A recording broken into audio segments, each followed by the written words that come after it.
Bem-vindos ao dia 2 da reunião anual de saúde planetária, sediada pela Universidade de São Paulo. Eu sou Sam Myers, da Aliança de Saúde Planetária aqui de Boston.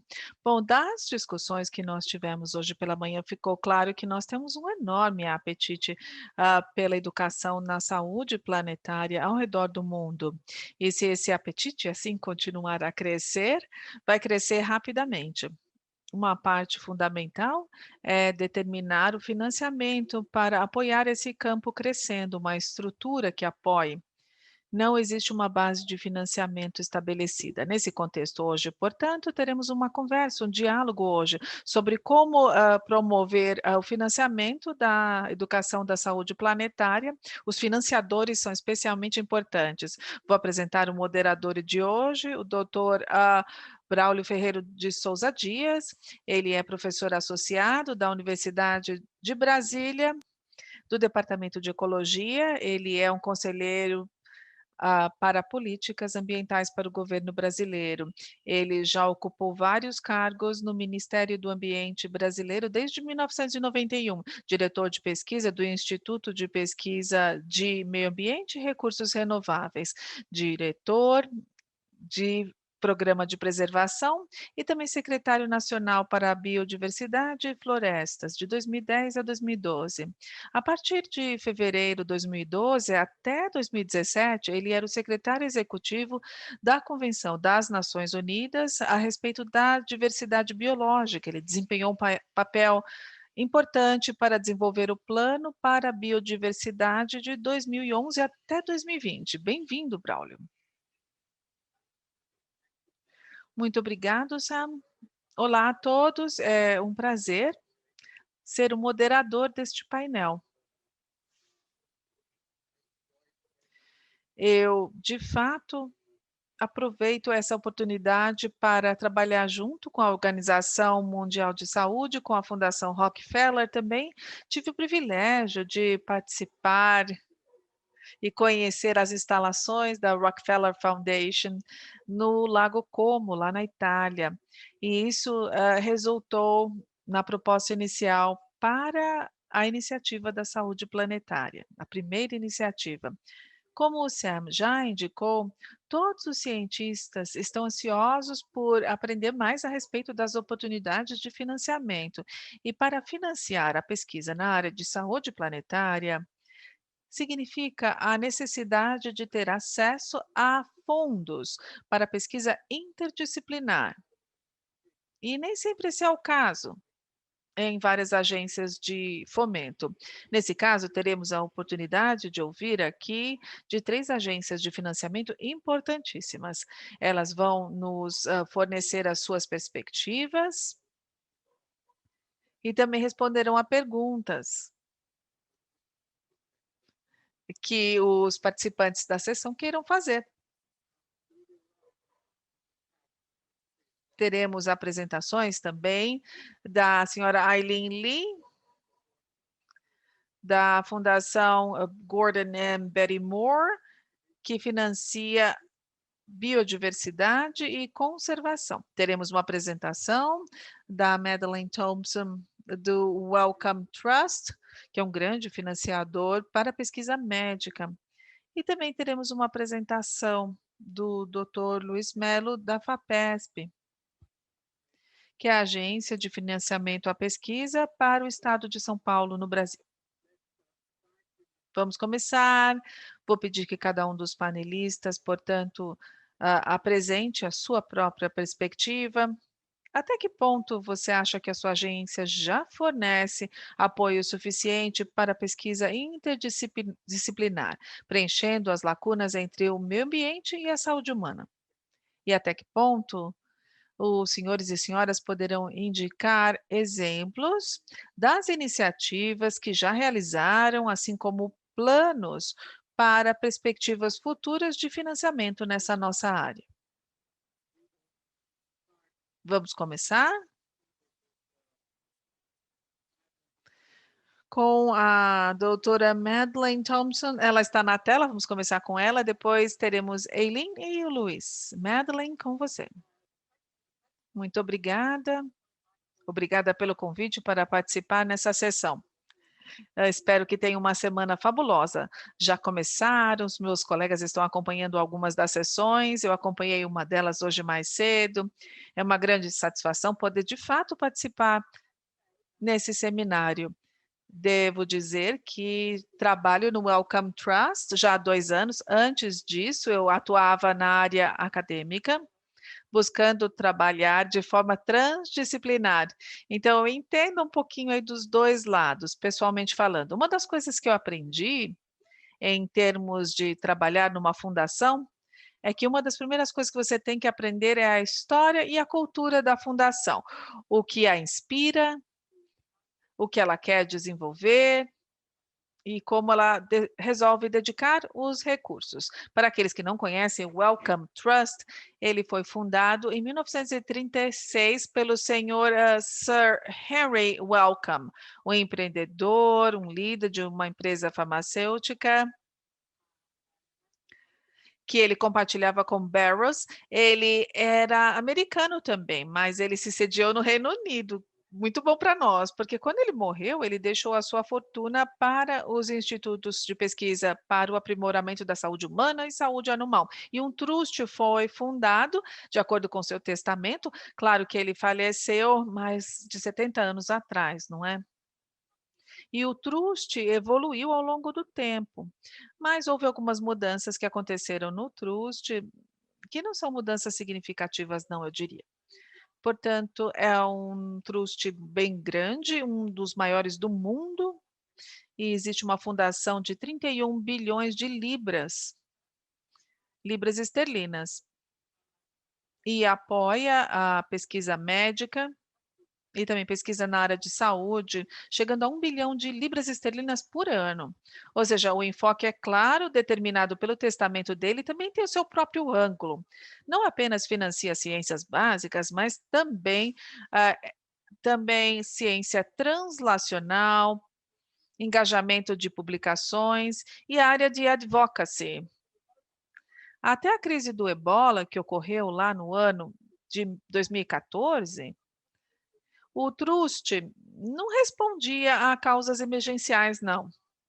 O senhor Jeremy tinha um histórico em doenças infecciosas e ele conseguiu então montar essa organização interna para apoiar a resposta à crise do Ebola. E agora com a Covid, a organização está envolvida pesadamente na resposta emergencial à pandemia da Covid, financiando aí parte do financiamento de terapias que estão sendo desenvolvidas para a Covid e também na área de advocacy. Nós desempenhamos um papel bastante importante, eu diria, no advocacy para a Covid, buscando garantir que todos tenham acesso globalmente às vacinas. Ou seja, existe um histórico bastante claro com relação ao papel desse nosso trust, o desenvolvimento de parcerias, tem uma parceria forte com a Organização Mundial de Saúde também. E a partir de outubro de 2020, existe um novo plano estratégico e a missão. Daqui a pouquinho vou falar sobre isso. Mas o trabalho que eu venho conduzindo com a equipe que eu lidero há mais ou menos 1 ano, é uma equipe de saúde planetária que já foi estabelecida há mais de 5 anos, está no final do seu ciclo de mandato. E ela foi configurada como uma oportunidade exploratória, não apenas temos que entender nesse caso e resolver os problemas médicos, mas também devemos considerar questões mais amplas, nos engajar aí com a compreensão dos drivers ambientais da nossa saúde e bem-estar. E o nosso enfoque, portanto, tem sido a respeito de questões urbanas, questões ligadas ao ambiente da cidade, das cidades e também os sistemas alimentares, né. E eu sou a líder de mudança climática, juntamente com o Bolton, antes de me tornar líder desse programa de saúde planetária. No programa, temos o nosso financiamento e a gente tem sim pesquisa interdisciplinar incluída. E nós reconhecemos esse fato, envolve outros trabalhos do nosso trust, que traz os pesquisadores de saúde, agrônomos, arquitetos urbanos, e nesse momento nós temos 6 grandes consórcios que chamamos de parcerias, dedicados para a urbanização, para se concentrar na cadeia alimentar. E eles desenvolveram um programa de 5 anos. Eles desenvolveram as suas iniciativas na pesquisa interdisciplinar para se engajar com os legisladores, assim como com os profissionais. Nós também temos uma série de outras parcerias substanciais. A parceria com a saúde planetária é uma satisfação ter esse engajamento, assim como a Fundação IT e a colaboração direta com a Organização Mundial de Saúde, especialmente na área de clima e trabalho. Bom, nós já vimos, portanto, o surgimento desse esforço e fomos capazes de lidar com alguns desafios sobre como ser avaliado, como promover a pesquisa transdisciplinar, como promovê-la, as concessões, as bolsas que nós concedemos.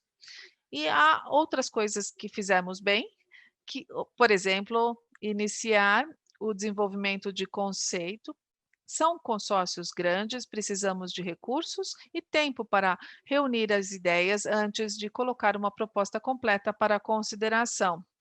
A duração da concessão é importante, porque isso fornece estabilidade para o desenvolvimento de ideias e também a implementação de práticas e ajuda que a comunidade desenvolva segurança, confiança nessa área. Durante a crise Na de crise Covid, na crise tivemos a do capacidade Covid, de então, responder. tivemos que desenvolver a capacidade de reagir por parte de equipes e comunidades que tiveram essa dificuldade por causa da pandemia. Então, nós tivemos, então, essa vontade de ouvir aqueles que recebem as nossas contribuições, entender seus desafios, as dificuldades para pesquisadores de carreira, para encontrar novos locais para sua pesquisa. E há, em geral, o desejo de impacto para fortalecer a carreira, mas em geral, o desenho é muito tradicional. Não, você deve se focar nos papers, nos trabalhos, não prestem muita atenção nos legisladores, nos formuladores de pesquisa, porque isso exige muito tempo e energia. Mas há conflitos significativos na forma como nosso ambiente acadêmico vai permitir ou não a transdisciplinaridade na pesquisa. Duas áreas que eu gostaria de mencionar, onde nós tentamos ajudar justamente nessa questão. A acolher pesquisadores para que possam publicar em termos de pesquisa aberta, uma plataforma onde temos um fast track aí com revisão de pares, permitindo então publicação rápida de resultados e também coleta de dados para que possam ser disponibilizados para a comunidade. E uma nova estrutura que é a nossa equipe de dados para a saúde, focando-se em infraestruturas e ferramentas de dados. Um dos desafios que nós temos vendo emergindo nesses projetos transdisciplinares é a grande quantidade de dados criados, mas não está claro como fazer a curadoria desses dados, utilizá-los, disponibilizados. Isso tem que ser levado em consideração. Portanto, é importante acolher uns aos outros e, finalmente, para nossa nova estratégia online, podemos analisar, então, a nossa visão, então, é justamente apoiar a ciência e as nossas prioridades de financiamento é construir e disponibilizar conhecimento na área de doença mental, doenças infecciosas e aquecimento global. Os princípios que estão na base disso são igualdade, diversidade e inclusão, que estão na base de todas as novas estratégias. E, na prática, as oportunidades, então, que parecem estar emergindo nesse espaço, e isso está em desenvolvimento ainda, é o foco, então, na carreira inicial, então, de formadores de política, as ligações cruzadas entre áreas desafiadoras, atividades direcionadas a doenças infecciosas, e mover o centro de gravidade em direção ao sul global. E como expressamos isso é através do nosso engajamento com parceiros, permitindo e ouvindo uns aos outros sobre prioridades. E é isso. Então essas são, então, meus comentários iniciais. Muito obrigada, Madeline. Excelentes insights que você nos deu, excelentes exemplos, e esperamos poder responder perguntas sobre isso. Aileen, agora. Muito obrigada, Braulio. Eu também quero agradecer os organizadores dessa reunião de saúde planetária por nos reunir ao redor desse tópico tão importante.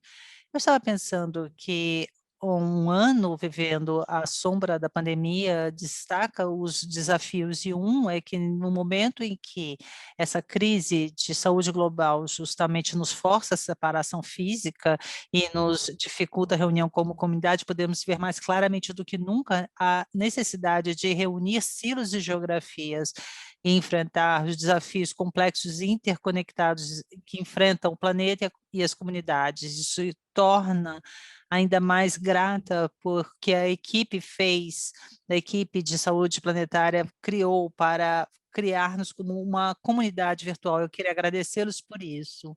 Então, para aqueles que não conhecem, o Gordon Betty Moore Foundation, estabelecemos como pelos fundadores Gordon e Betty Moore, sua esposa, para conservação ambiental, refletindo a paixão deles para preservar o mundo natural para as gerações futuras.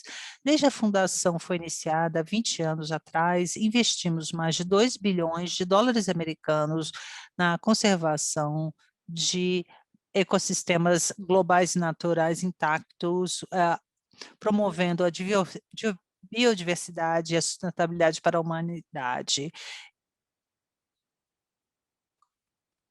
focando-se em conservação marinha nos Estados Unidos, na região andina e do Golfo para... Então, acho que as lentes que trazemos para essa conversa, ou seja, o programa ambiental da Moore, é o foco em investir para entregar desfechos de conservação ambiental. E eu faço a diferença, então, do programa científico da Moore, que foca, assim, então, em desfechos específicos de pesquisa, mas para isso temos aí ganhos específicos em termos de conservação. Então, com esse ponto de vista e as questões que nós vemos nos locais onde trabalhamos, na realidade não precisamos nenhum convencimento para a Aliança de Saúde Planetária. Para a gente fica muito claro que a transformação e a destruição de ecossistemas tem consequências interconectadas para toda a vida no planeta. E todos concordamos que um mundo melhor para gerações futuras depende em alcançar realmente uma mudança real nos sistemas, onde os organizadores dessa reunião refere-se à grande transição, ou seja, evoluir para reconhecer a natureza como fundação para a sociedade e para as economias.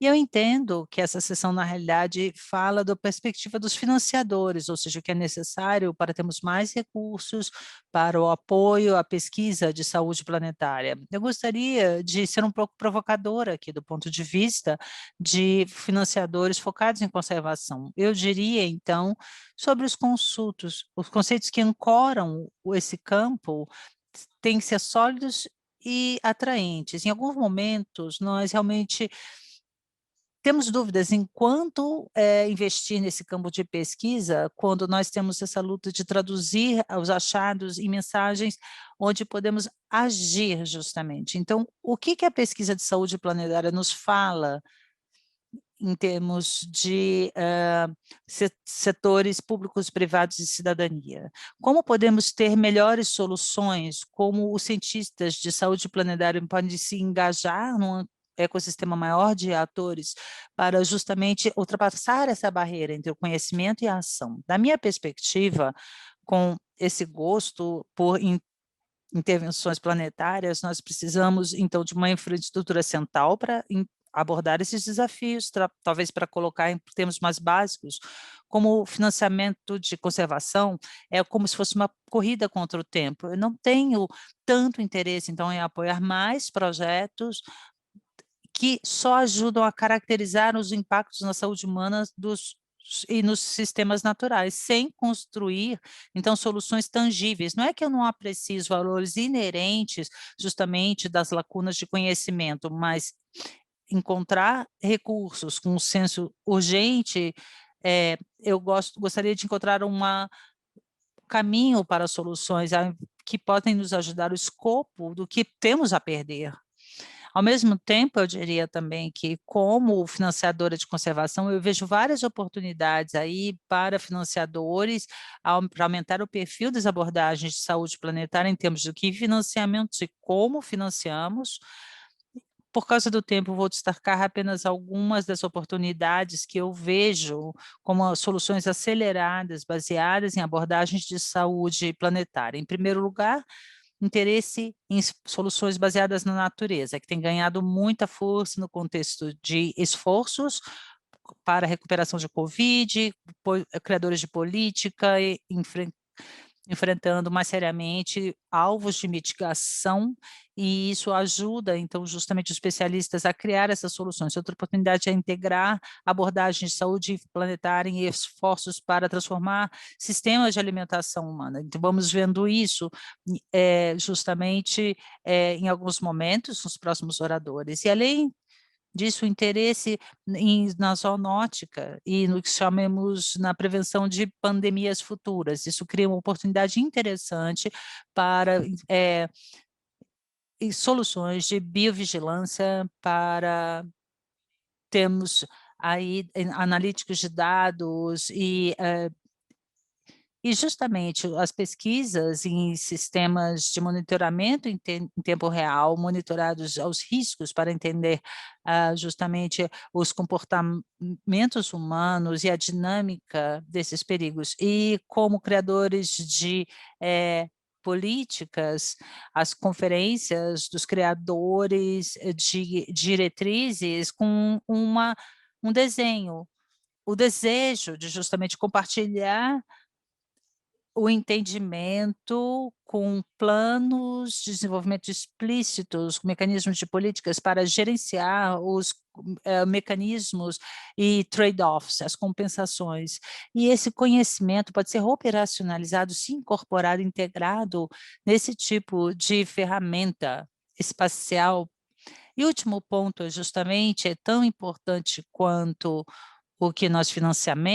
financiamentos, como nós, financiadores, pedimos aos parceiros que desenvolvam seus novos projetos e como eles o fazem. Eu fui muito encorajada ao ver a ênfase dessa encontro em colaboração significativa entre acadêmicos, populações indígenas, sociedade civil, setor privado e outros parceiros, com financiadores, facilitar o desenvolvimento de projetos que vão trazer pesquisadores para parcerias genuínas com esses grupos, faz uma grande diferença em termos de manutenção, de orientação para soluções e também para preencher essa lacuna de conhecimento. Acho que não tem muito mais tempo, mas gostaria de destacar que nós vimos um ótimo impacto, por exemplo, de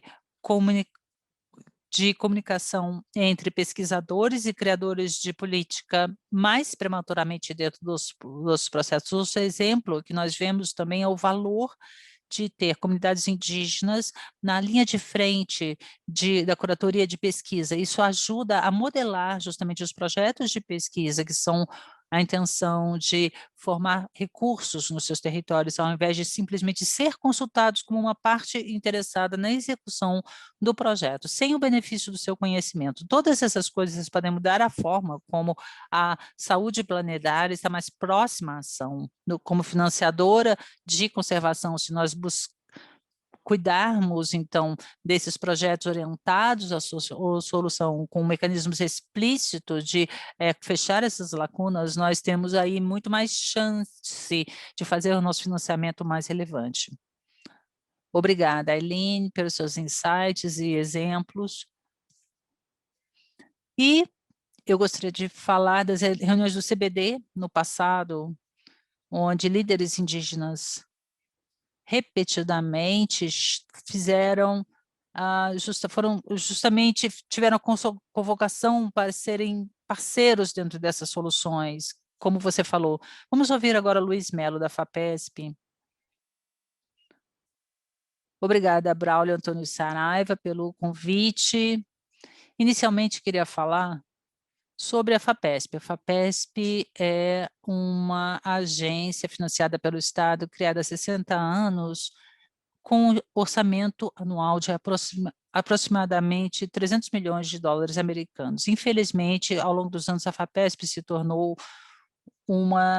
felizmente, se tornou uma das maiores agências de financiamento no Brasil. Eu digo, infelizmente, por causa que não há justamente financiamento das agências federais e houve um declínio consistente desse financiamento federal ao longo dos anos. Então, a FAPESP teve que se tornar um grande financiador. A FAPESP se engaja em várias áreas de conhecimento, não há limitação a um único campo de conhecimento. No passado, nós fomos principalmente dedicados a projetos baseados em ciência,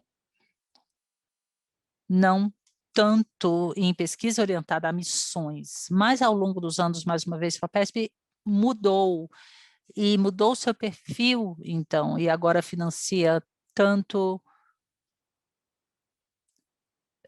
pesquisa baseada em ciência e em curiosidade, assim como também pesquisa baseada em missões. A FAPESP se engaja, então, em vários programas colaborativos, em vários campos, com programas específicos.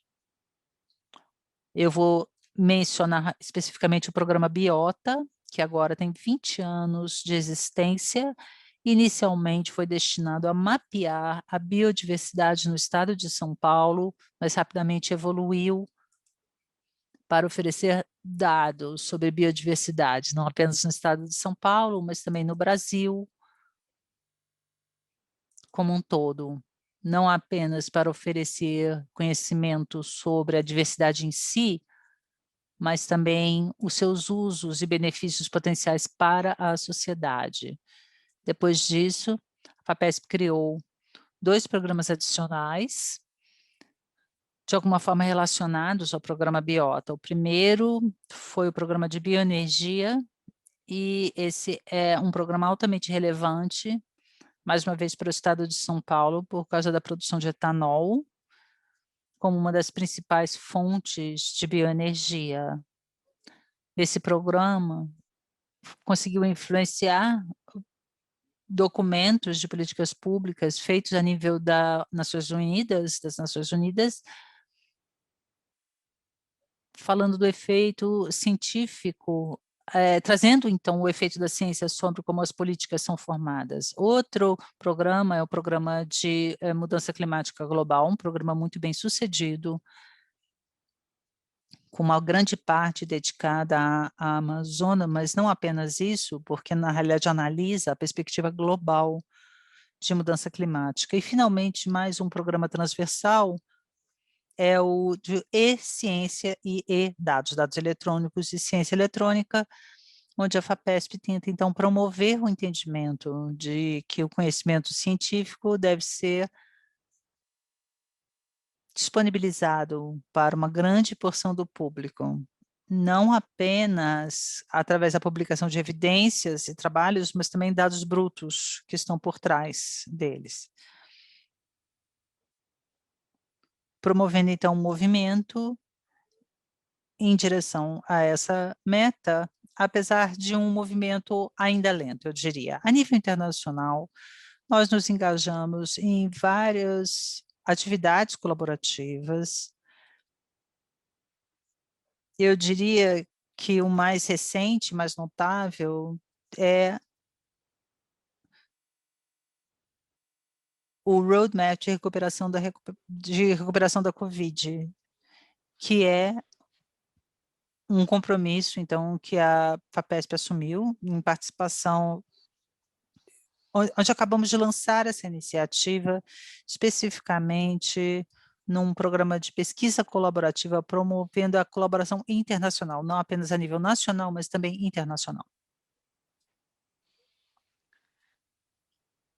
Há uma série de iniciativas nas quais a FAPESP participa, e nós usamos dados de uso aberto, acesso aberto aos dados, tentando fornecer, sim, esse acesso global aos dados provenientes de milhões de pacientes que ou foram tratados ou avaliados para a infecção da Covid.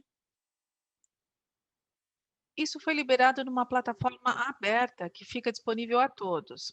E, mais uma vez, demonstra como a FAPESP tenta sim se engajar nesse esforço. Não é fácil fornecer um esquema de financiamento para um tema tão amplo como a saúde planetária, ciência e educação, visto que o tópico em si está dividido em pequenos pacotes e todo mundo tem essa noção cartesiana de separar em pequenos trechos de conhecimento.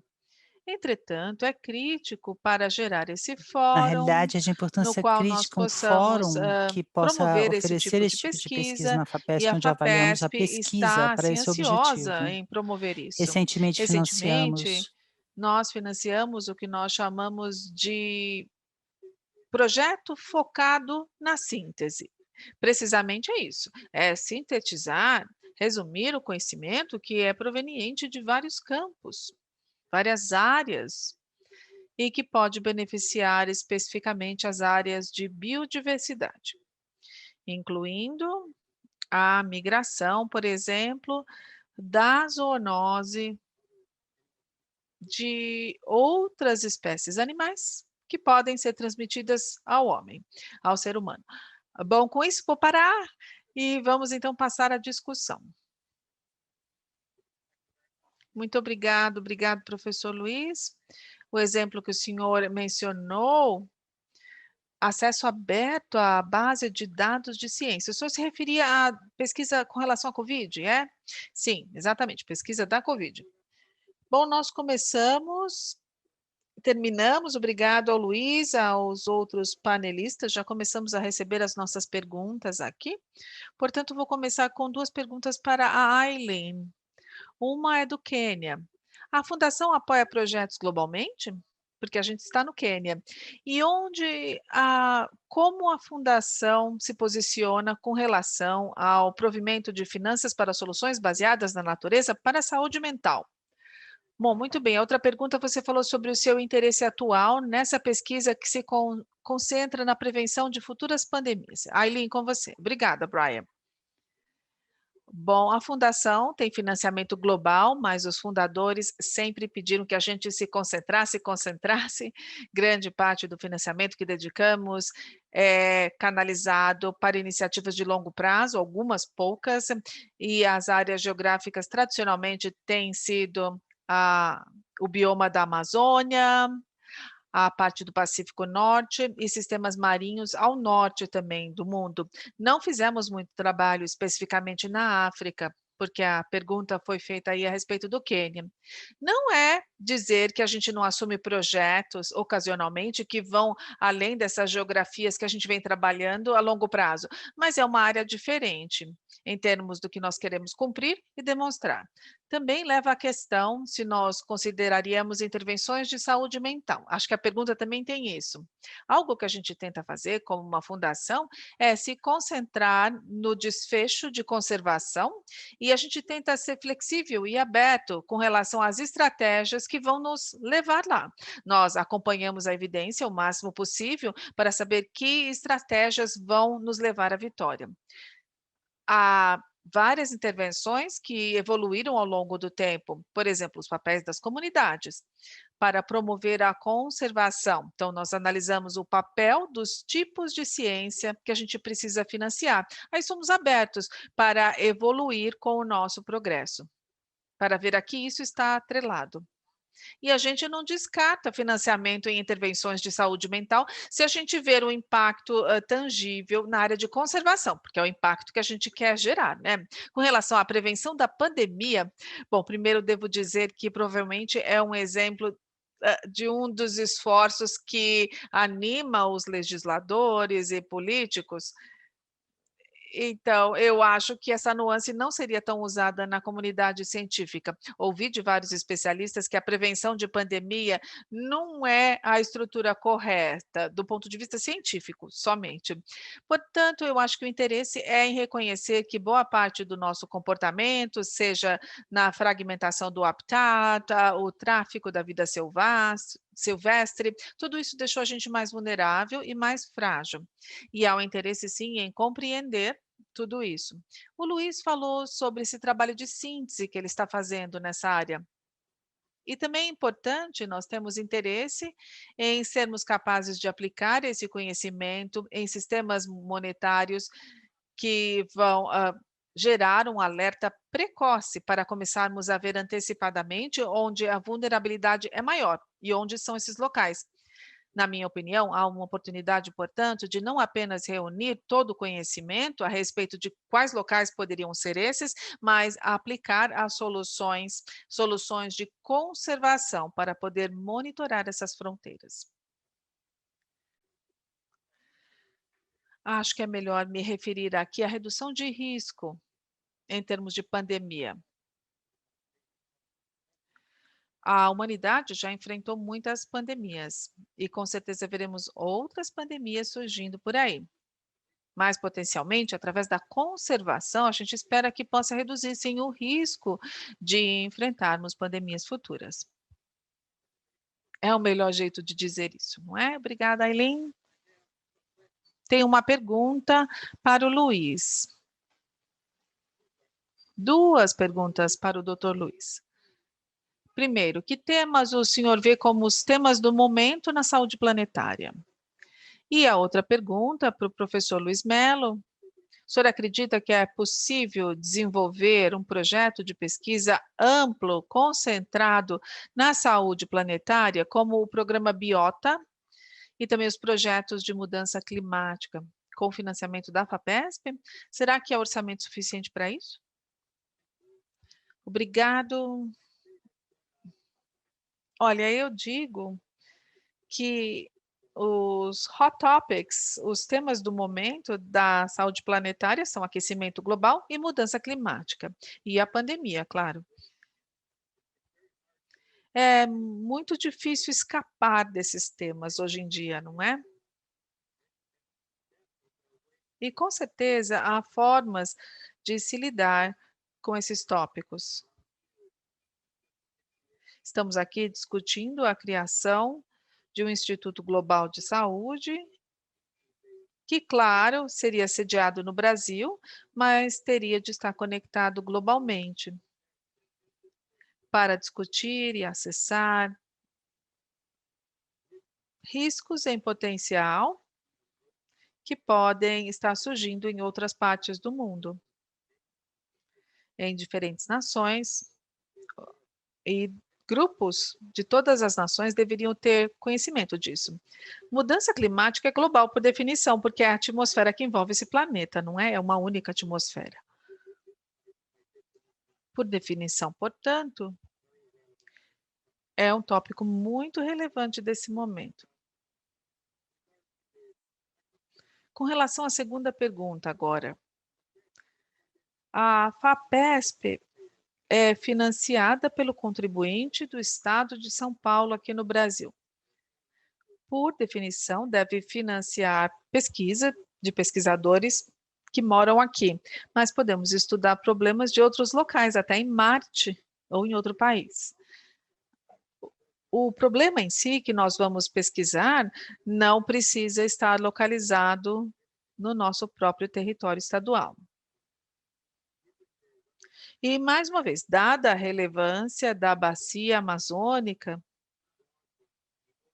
dado o seu grande envolvimento na mudança climática, no nível global, e dado o fato de que há uma série de países que também têm grandes partes da floresta amazônica, como o Peru, Bolívia, Colômbia, Venezuela, as Guianas, e dado o engajamento das várias organizações em financiar as atividades de pesquisa naquela região, incluindo a Gordon Betty Moore Foundation, aqui conosco hoje. Sim, há espaço para um programa global que avalie a floresta amazônica, floresta tropical amazônica, de uma forma mais holística. Não apenas do ponto de vista climático, mas também do ponto de vista dos povos que ali vivem. E que também desejam um iPhone, por exemplo, eles também querem ver avanços, tecnológicos nas suas vidas. Portanto, há várias perspectivas que temos que levar em conta sobre como preservar a sua floresta, essa floresta e o seu valor para o ser humano. E ainda assim, desenvolver a vida daqueles que vivem naquela região. Muito obrigado, Luiz. Tenho outras perguntas aqui que seriam direcionadas para todos os panelistas. Vou ler 3 delas. Cada um dos panelistas poderá fornecer respostas, então. A primeira, como os senhores e senhoras panelistas, vem a mudança da filantropia para a mudança legislativa, no que se refere aí a financiamento para a ciência. Uma outra intervenção que lemos aqui, do colega Kaine Agostino, que trabalha com polinização e trata de base de dados, a pergunta. Temos muitos dados, mas são dados disseminados e às vezes é difícil acessá-los. A pergunta é: como as agências de financiamento podem nos ajudar a resolver essa questão?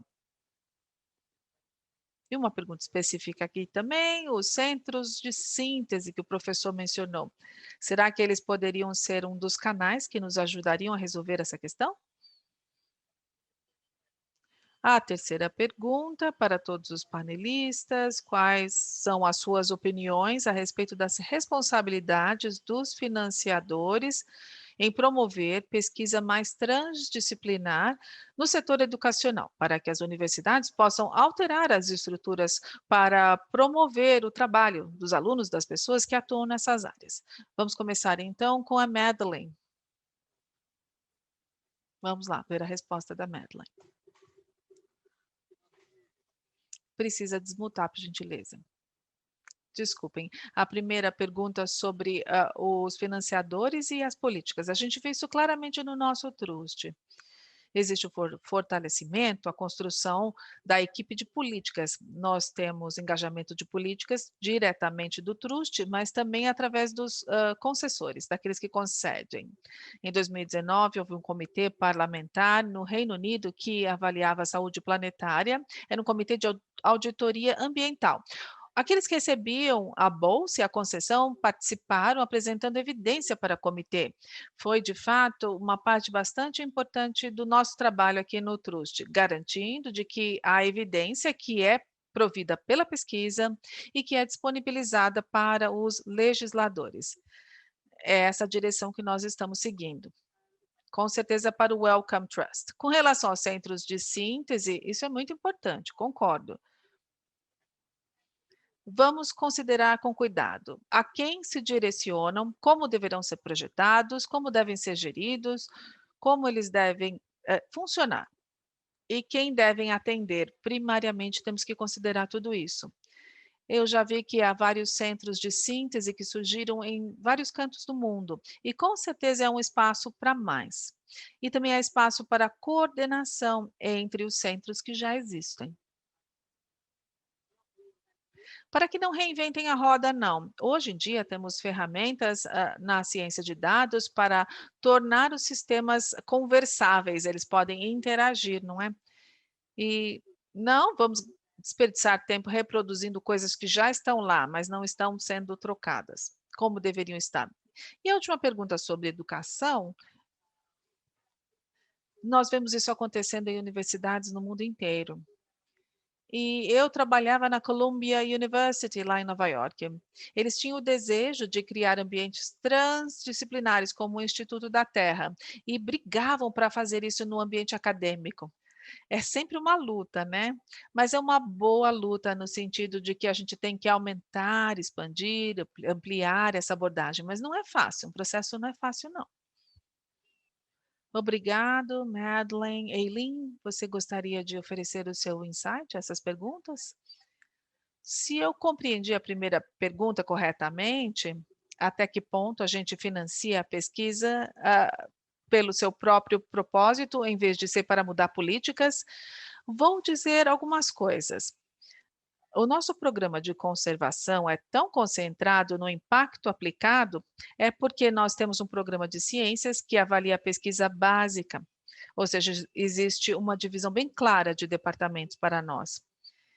No programa de conservação aplicada, a gente tende a financiar bolsas básicas para entender o sistema.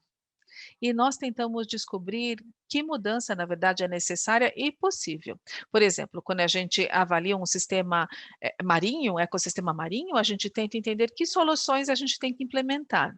Mas depois de chegar a uma resposta nisso, o nosso enfoque passa a ser aí nas ações implementáveis. Para nós, a gente quer mudar as políticas. Tudo envolve mudar as políticas. E acho que respondeu, né?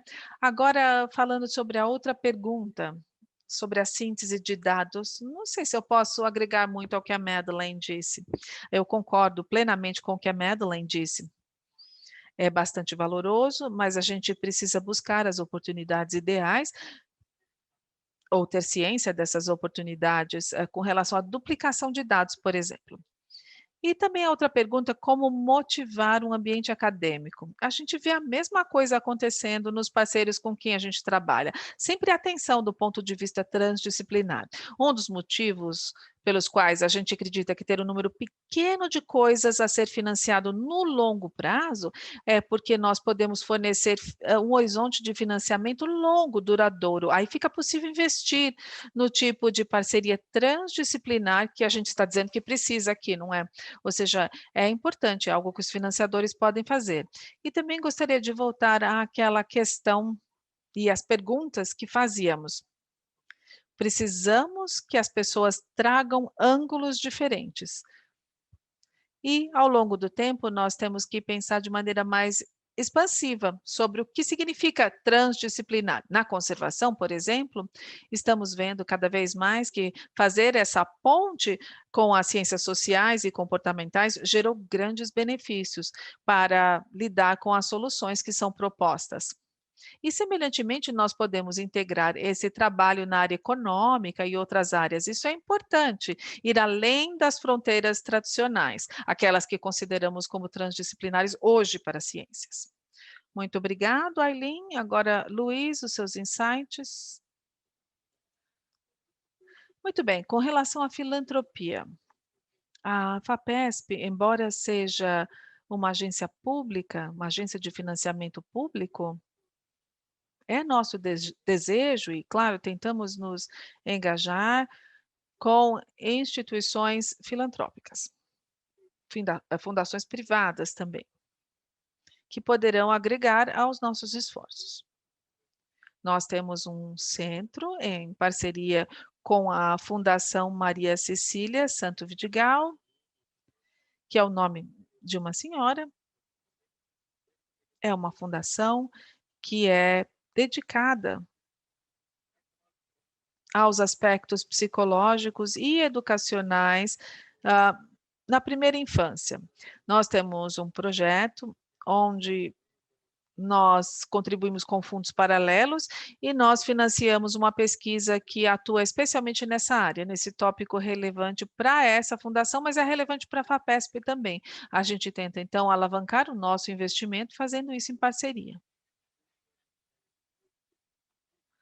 Com relação à transdisciplinaridade, a questão nesse caso é que é muito difícil para qualquer pessoa virar especialista em vários campos de conhecimento diferentes.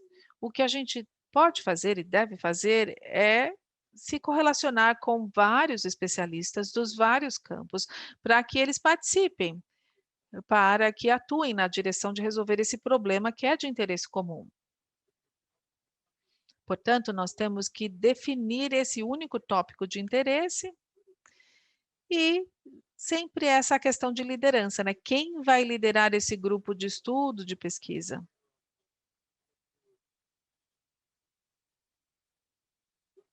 Ou seja, é uma questão de como estruturar o modelo organizacional de forma que todos trabalhem de maneira independente, mas com certeza também trabalhem cooperativamente na direção desse objetivo comum. Ou seja, é uma forma de estruturar o esquema de financiamento. Tem uma pergunta que eu estou lendo aqui sobre qual seria o principal critério da FAPESP para selecionar projetos educacionais de saúde planetária para financiá-los. Não tenho essa resposta. Vou ter que falar aqui com os especialistas, com os cientistas, não é? Porque é eles que constituem aí o corpo científico da FAPESP. Eu tenho de ouvi-los, né? Para ouvir quais são as suas ideias, as suas opiniões a respeito dos principais critérios para aprovação de financiamento. Temos 10 minutos. Temos outras perguntas?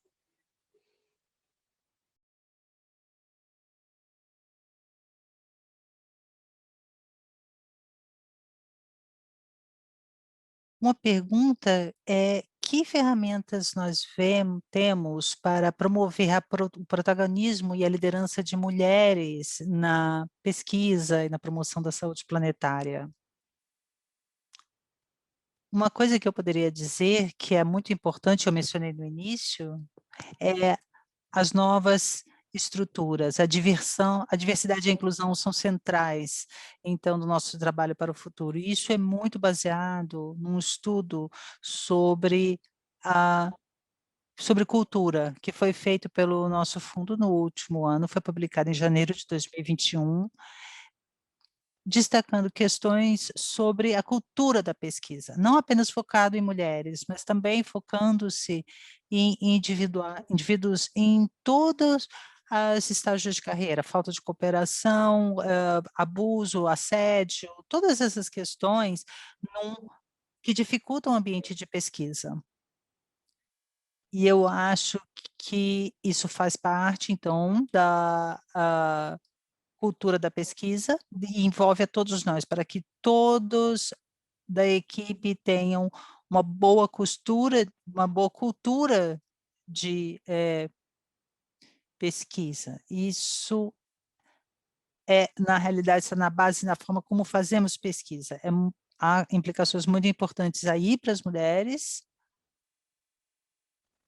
Nós não temos uma estrutura focada especificamente em mulheres, mas nós temos uma cultura cada vez maior sobre avaliar que haja um equilíbrio, de gênero, para que todo o ambiente encoraje a participação de mulheres, para que jovens cientistas, mulheres, tenham acesso à promoção de carreira. Na questão da gravidez, de filhos, enfim, tudo isso se torna cada vez mais importante, para equalizar o campo de trabalho. Então, é uma grande mudança, na cultura de pesquisa e, com certeza, as mulheres vão se beneficiar disso. Ailyn, eu diria que, com certeza, que nós concordamos aí nessa questão, nossas fundações aí estão dando os seus primeiros passos na exploração do que podemos fazer como financiadores nessa questão. E a lição aqui é que essas questões são sistêmicas, elas são reais, e se você não tem consciência delas, é praticamente impossível se certificar que o financiamento chegue à meta de levar o sistema para a direção certa. Outra questão é, voltando, acho que já ouvimos dizer que a comunidade de pesquisa tem que pensar diferentemente em como ela se engaja com a comunidade profissional que está lá no campo, no local onde trabalham, porque o que a gente sabe, a gente conhece o papel que as mulheres têm nessas comunidades em termos de desenvolver atividades de desenvolvimento, atividades de saúde na comunidade. Aí, quando a gente tem esse tipo de engajamento sincero e profundo entre estudiosos e as comunidades no campo, acho que aí nós vemos o papel das mulheres muito maior aí, nessa relação. Obrigada, Aileen. Luiz, e na FAPESP? Olha, nós temos uma visão clara sobre a diversidade e inclusão. Hoje estou concluindo meu primeiro ano do meu mandato. E o que nós fizemos, então, nesses 12 meses, na área da diretoria científica, nós temos aí vários conselheiros científicos de diversos campos de conhecimento. Agora a gente tem, então, equilíbrio de 50% de equilíbrio de gênero. Antes disso, nós tínhamos aí 24% de mulheres apenas. E a FABESP, ao longo dos anos, teve várias avaliações que foram realizadas sobre qual é a taxa de sucesso do trabalho feminino e masculino em vários níveis de bolsas e doações e financiamentos aí. Então, a comparação, por exemplo, em diferentes níveis de valores de financiamento, e a gente tenta, então, monitorar como é esse equilíbrio entre homens e mulheres. As taxas de sucesso, as taxas de candidatura aí para diferentes níveis de financiamento, e isso varia de acordo com o campo de financiamento, de conhecimento. Por exemplo, em engenharia, há uma escassez de candidaturas de mulheres, apesar da taxa de sucesso em matemática e em engenharia, para homens e mulheres é exatamente igual. Mas a gente deve, por causa disso, então, aumentar o nível de entrada, a candidatura de projetos por parte de mulheres. Ontem eu estava num fórum, num evento chamado CELAC, CELAC, e a natureza específica do fórum era sobre justamente igualdade de gênero na ciência. E se devemos zonar ou não estabelecer ações formativas, ações de educação para ter mulheres a nível de obter financiamento para projetos científicos ou a nível executivo, também em diferentes organizações científicas. Muito obrigada, Luiz. Agora, então, nosso tempo sim, está terminando. Eu gostaria de fazer uma pergunta para a Marilyn, para finalizar. Você falou na disposição, então, do Fundo Wellcome em trabalhar mais no Sul Global. Você pode nos dar um pouco mais de informação sobre isso? Então, o fundo sempre está engajado em ações internacionais, especialmente nós temos temos programas para a Ásia e para a África, mas há diversas colaborações no mundo inteiro. A nova estrutura, então, está sendo desenvolvida. Então, o foco é mudar o centro de gravidade para o sul global, engajar-se mais em conversas e reagir mais às perspectivas locais, do que simplesmente iniciar algo em Londres e dizer o que vai acontecer. Então, vamos ver essa discussão se desenvolvendo, se fortalecendo. Eu acho que ainda não está pronto, mas é um processo de fortalecimento nesse processo. E isso, com certeza, vai se ter aí diferentes áreas de impacto, não apenas em mudança climática. Muito obrigada, gostaria de agradecer a todos os oradores pelos grandes insights e pela resposta às nossas perguntas. E agora vou fechar esse painel, convidando então o público para a próximo painel e a próxima sessão, que deve começar a 13h30. Então, muito obrigado pela sua atenção. Permaneçam em segurança e apreciem os próximos eventos aí do Congresso. Obrigada.